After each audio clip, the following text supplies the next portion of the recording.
Government of Kerala തന്നെ ആയിരിക്കും, അതിനൊരു വ്യത്യാസം. പക്ഷേ ഈ വിഴിഞ്ഞം പോർട്ട് അതെ, 40 വർഷക്കാലത്തേക്ക് നിങ്ങളുടെ എൻ്റെയൊക്കെ കാലം കഴിയുന്നത് വരെ ഉള്ള ഈ കാലത്തേക്ക് പോർട്ടിൻ്റെ പൂർണ്ണമായ നടത്തിപ്പ് അദാനി വിഴിഞ്ഞം പോർട്ട് ലിമിറ്റഡിനാണ്. ആ അദാനി വിഴിഞ്ഞം പോർട്ട് ലിമിറ്റഡിൻ്റെ ഓഹരി അത് കൈമാറണമെങ്കിൽ കേരള സർക്കാരിൻ്റെ അനുമതി വേണം. അതിലുപരി അങ്ങനെ കൈമാറുന്ന കമ്പനിക്ക് 250 കിലോമീറ്ററിനുള്ളിലുള്ള പോർട്ടിൽ ഓഹരി ഉടമസ്ഥത പാടില്ല. ഇതിന് വിരുദ്ധമായിട്ടാണ് ഇപ്പോൾ അയാൾ കുഴപ്പമില്ലെന്ന് പറയുന്നത്. ചോദ്യം ഇതാണ് കേരളത്തോട് പറയേണ്ടത്, ഇങ്ങനൊരു ക്ലോസ് വെച്ചതിന് പ്രത്യേക ലക്ഷ്യം ഉണ്ടാവുമല്ലോ. യഥാർത്ഥത്തിൽ അദാനി പോർട്ട് വിഴിഞ്ഞ അല്ലെങ്കിൽ കുളച്ചിൽ എന്നുള്ള ലക്ഷ്യം വെച്ചാൽ കുളച്ചിലെ ചർച്ചകൾ നടക്കുന്നുണ്ടായിരുന്നു. LDF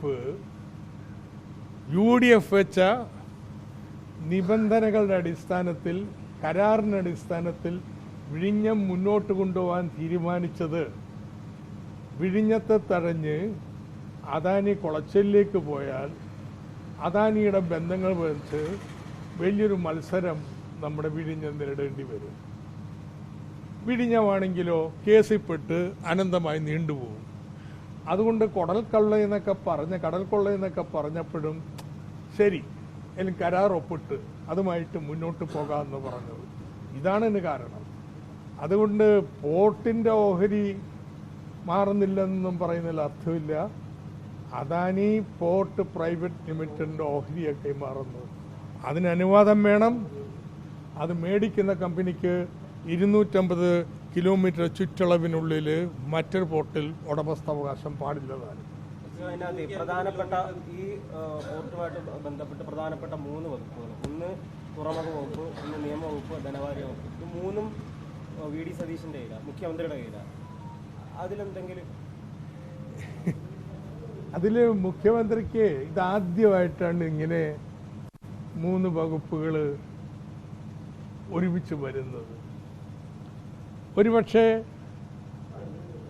തുറമുഖാധിഷ്ഠിത ഒരു വികസന കാഴ്ചപ്പാട് കേരളത്തിന് മുന്നോട്ട് വെക്കുമ്പോൾ ഇത് 3ഉം തൻ്റെ കീഴിൽ വരട്ടെ എന്ന് അദ്ദേഹം ചിന്തിച്ചു കാണാം എന്നാണ് അദ്ദേഹം പറഞ്ഞത്.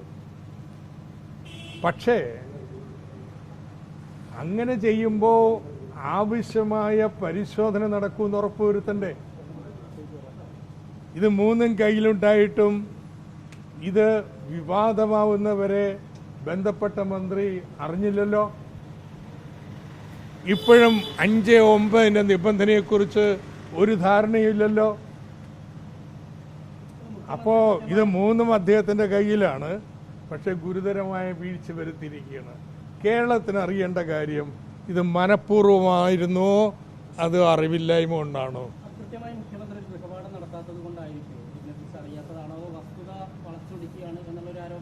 ഇത് രണ്ടിലൊന്നാണ്. ഒന്നുകിൽ ഗൃഹപാഠം ചെയ്യാത്തത് കൊണ്ട്, 2 നന്നായി പഠിച്ചത് കൊണ്ട് അദാനിക്ക് വേണ്ടിയിട്ട് സഹായം, വെറിവെട്ട സഹായം ചെയ്തു കൊടുക്കുന്നു.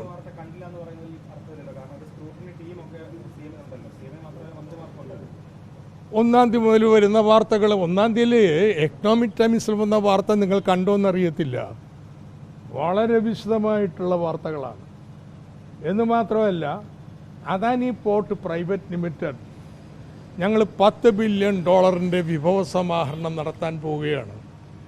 അതിന് അവർ വിൽക്കാൻ പോകുന്ന ഇതുപോലുള്ള സ്ഥാപനങ്ങളുടെ ലിസ്റ്റും എല്ലാം കൊടുത്തിട്ടുണ്ട്. ഛത്തീസ്ഗഡിലെ ഖനികൾ തുടങ്ങിയവ. അതിൻ്റെ കൂടെയാണ് നമ്മുടെ വിഴിഞ്ഞവും വെച്ചിരിക്കുന്നത്. ഇതൊക്കെ പബ്ലിക് ഡൊമൈനിലുള്ളതാണെന്ന് ആർക്കും അറിയാവുന്നതാണ്. അപ്പോൾ ഇതൊന്നും അറിഞ്ഞില്ല എന്ന് പറയുന്നത് വിശ്വസിക്കാൻ പ്രയാസം. യഥാർത്ഥത്തിൽ എന്തിനായിരുന്നു സത്യപ്രതിജ്ഞയ്ക്ക് മുമ്പ് തന്നെ കോൺഗ്രസ് ഹൈക്കമാൻഡ് കേരളത്തിലെ കോൺഗ്രസ് മുഖ്യമന്ത്രി ആരാണെന്ന് തീരുമാനിക്കുന്നതിന് മുമ്പ് തന്നെ ചാർട്ടേഡ് ഫ്ലൈറ്റിൽ മംഗലാപുരത്ത് പോയിട്ട് അദാനി ടീമിനെ കണ്ടത് എന്തിനു വേണ്ടിയിട്ടായിരുന്നു? യഥാർത്ഥത്തിൽ 3-9 ഈ 5ാമത്തെ ക്ലോസിൻ്റെ പ്രശ്നമാണ് ചർച്ച ചെയ്തിരിക്കാൻ സാധ്യത എന്നാണ് എനിക്ക് തോന്നുന്നത്. മറിച്ചാണെങ്കിൽ മുഖ്യമന്ത്രി വ്യക്തമാക്കട്ടെ. യെസ്, MSC പോലെയുള്ള അല്ലെങ്കിൽ വിദേശ നിക്ഷേപങ്ങൾ വിഴിഞ്ഞത്തേക്ക് വരുന്നത് ഒരു വിധത്തിൽ നല്ലതല്ലേ? ഞാനതിനെതിരൊന്നും MSCക്കെതിരൊന്നുമല്ല. ഇന്ത്യയിൽ ലോകത്തെ ഏറ്റവും വലിയ കമ്പനിയാണ്.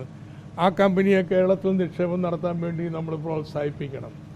പക്ഷേ വിഴിഞ്ഞം പോർട്ടിൻ്റെ ഉടമസ്ഥതയിലേക്ക് അവർ വരണമെന്നുണ്ടെങ്കിൽ കേരള സർക്കാരിൻ്റെ അനുവാദം വേണം. അനുവാദം മേടിച്ചാൽ 2 തൂത്തുക്കുടി പോർട്ടും നിയന്ത്രിച്ചുകൊണ്ട് ഇവിടെ വിഴിഞ്ഞം തങ്ങളുടെ ചിറകിന് കീഴിലാക്കാൻ പറ്റില്ല. അത് എക്സ്പ്ലിസിറ്റായിട്ട് കേരളം പാടില്ലെന്ന് പറഞ്ഞ കാര്യം അല്ല. MSC കമ്പനിയോടൊന്നും നമുക്ക് എതിർപ്പില്ല.